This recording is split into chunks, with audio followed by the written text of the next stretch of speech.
Now, look, I want to turn to this awful shooting in Minneapolis. 2 children, of course, have been shot dead and another 2 are fighting for life after a shooter opened fire through the windows of a church. Here's what we know about the shooter. The coward that shot these victims took his own life in the rear of the church. That coward has been identified as 23-year-old Robin Westman. No prior criminal history. Now, John, we also know that this shooter was trans, and it's understood their handwritten manifesto suggests that they were in the midst of a gender identity crisis and had killed Donald Trump and for the children scrawled on gun magazines. Now, look, obviously this is just awful for the families, but a lot of questions need answering about the shooter and their ideology.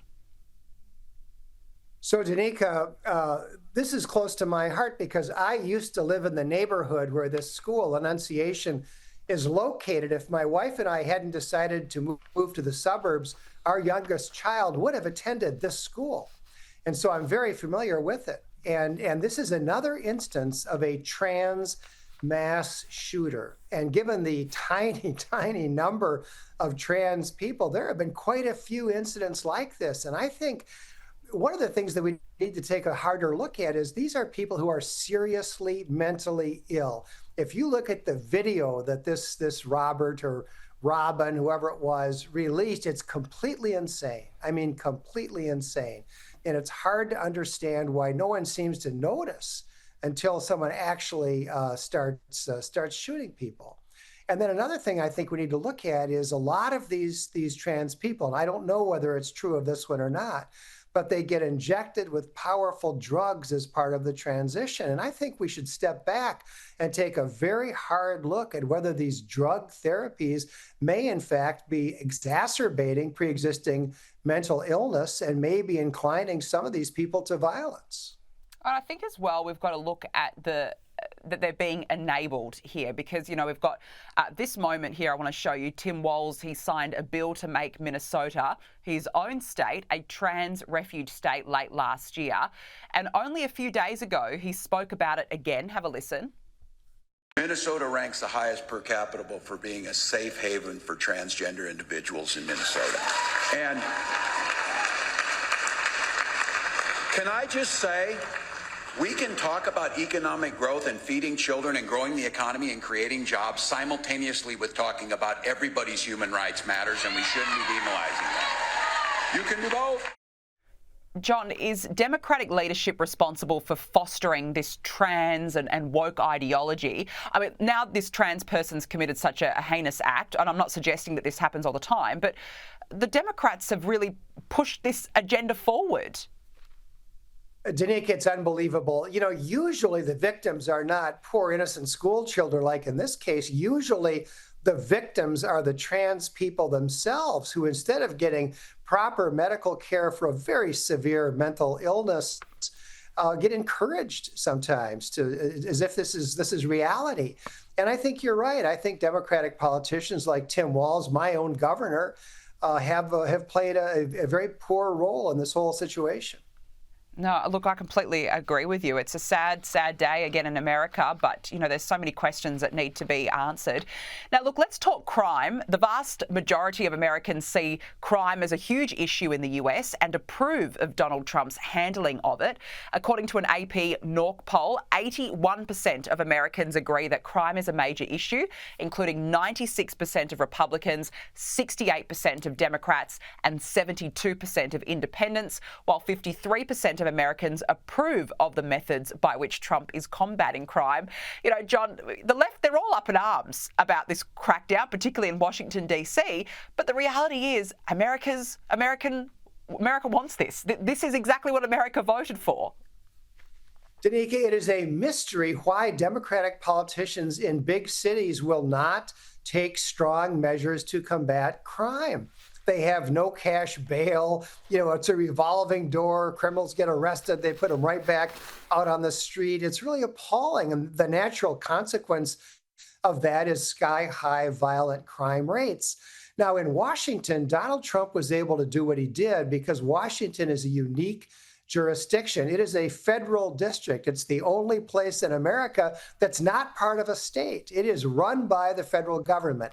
And therefore, by law, Donald Trump had the ability to come in, take over the police force, bring in FBI agents and other federal law enforcement, and bring in the DC National Guard, which is under his command. And so that was a unique opportunity for him to come in and fight crime. Carjackings are down by 87% since this federal takeover in DC. And so it's very popular. It's popular with people in DC, and I think it's popular with people across the country. Yeah, and note even the Washington, D.C. Mayor, Muriel Bowser, she even praised it, given that, yeah, as you said, that 87% reduction in carjackings in just the last 20 days alone. So the proof is absolutely in the pudding. Now, look, I want to talk to you about Alligator Alcatraz, the immigration facility, of course, in the Florida Everglades. Now, that will soon have no detainees in it. Officials will reportedly shut down that facility after a judge ordered them to cease operations. John, what do you make now of this development?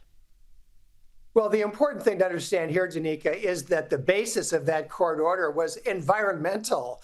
It had nothing to do with the use of the facility for deportees. It was that the judge held that certain environmental procedures hadn't been complied with.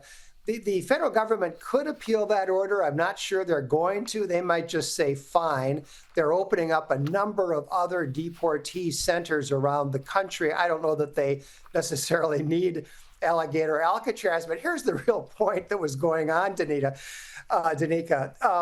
What they're trying to do is encourage self-deportation. You can't fly 10 or 15 million people out of the country. What you've got to do is impress upon them that it would be a good idea for them to leave the same way they came. And the administration has done that by publicizing things like Alligator Alcatraz. And I'm sure that's caused a lot of illegal immigrants to self-deport. And I think that's the real idea here. Yeah, so maybe it actually has had the desired effect after all. You're spot on. Now, look, Donald Trump has held a White House meeting with former British Prime Minister Tony Blair and former Trump Middle East envoy Jared Kushner on ending the Gaza war. What do you make of Tony Blair being invited to give his views and his rationale for ending the Gaza war? Danica, I really don't know. I mean, I assume he's being brought in because he's got a more pro-Israel orientation than Keir Starmer, the current prime minister, who is talking about recognizing Palestine, whatever that is, whatever its borders might be, whatever its government might be. I think that Trump is trying to help the Israelis, help Benjamin Netanyahu get to an appropriate resolution of this Gaza war. And what does that mean? It means a resolution that does not leave Hamas in power in Gaza and does not leave Hamas as a viable terrorist organization.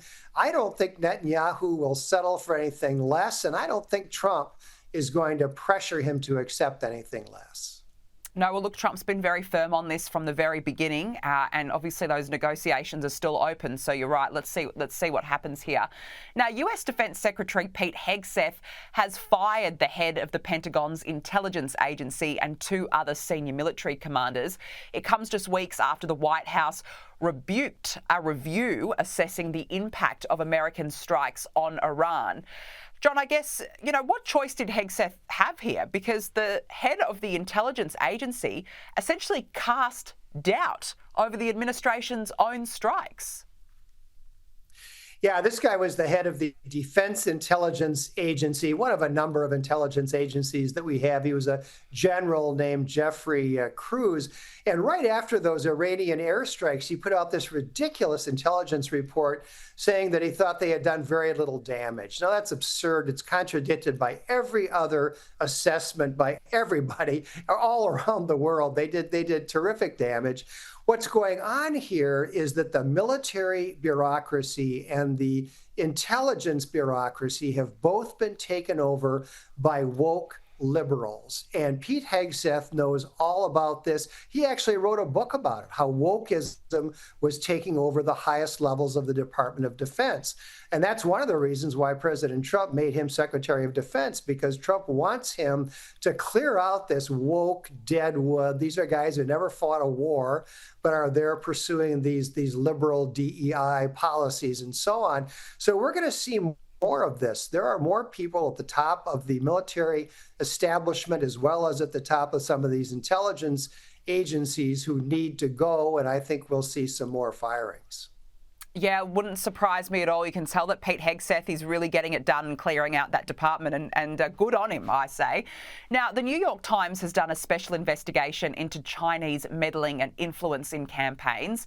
It's found, quote, the Chinese government wields its influence in New York politics through diaspora organisations that are usually organised around people from the same village, city or province in China. It goes on to say Chinese diplomats at the country's New York consulate on Manhattan's West Side were in constant communication with leaders of these groups. John, how concerning is this? It's interesting, Danica, because as you know, in our political life, there's been a lot of talk about Russian influence on our elections, and that's been way overstated.